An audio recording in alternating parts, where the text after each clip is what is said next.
గుంటూరు పశ్చిమ నియోజకవర్గ TDP MLA అభ్యర్థిగా గల్లా మాధవి నామినేషన్ దాఖలు చేశారు. అశేష జనవాహిని మధ్య నామినేషన్ వేయడం ఆనందంగా ఉందని ఆమె అన్నారు. తన విజయం ఖాయమైందని, అందుకు సాక్ష్యం తన నామినేషన్ కోసం స్వచ్ఛందంగా వచ్చిన ప్రజలే అని తెలిపారు. తన విజయాన్ని ఆపడం ఎవరి తరం కాదని అన్నారు. తనను గెలిపిస్తే ప్రజా సంక్షేమమే ధ్యేయంగా పనిచేస్తానని అన్నారు. ముందుగా మీడియా మిత్రులకి, ఇప్పటిదాకా నా వెంట వచ్చిన అశేష జనవాహినిలో మా కార్యకర్తలకి, నాయకులకి, నాకు మద్దతుగా నిలిచిన మా అన్నలందరికీ, గుంటూరు పశ్చిమ నియోజకవర్గ ప్రజలందరికీ పేరు పేరున పాదాభివందనం చేస్తున్నాను. ఇంత ఘనంగా నన్ను నామినేషన్ వేయడానికి నా వెంటే ఉండి తీసుకొచ్చిన ప్రతి ఒక్కరికి కృతజ్ఞతాభివందనాలు చెప్తూ ఉన్నాను.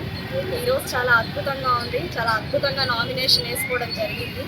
నిన్న చంద్రబాబు నాయుడు గారి చేతుల మీదుగా బీఫామ్ తీసుకోవడం జరిగింది. ఇవాళ నామినేషన్ వేసుకోవడం జరిగింది. మీరందరూ చూశారు. ప్రతి ఇంటి నుంచి తరలి వచ్చారు ప్రజలంతా.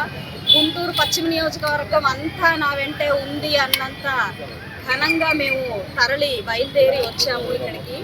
అయితే మీరు చూశారు, ఇదొక్కటే నిదర్శనం మీ అందరికీ. ఘన విజయం మాదే అవుతుంది. కూటమి గెలిచి తీరుతుంది.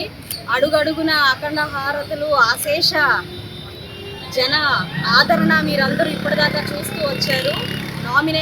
నామినేషన్తోనే మీకు రుజువైపోయి ఉండొచ్చు ఇప్పటికే మా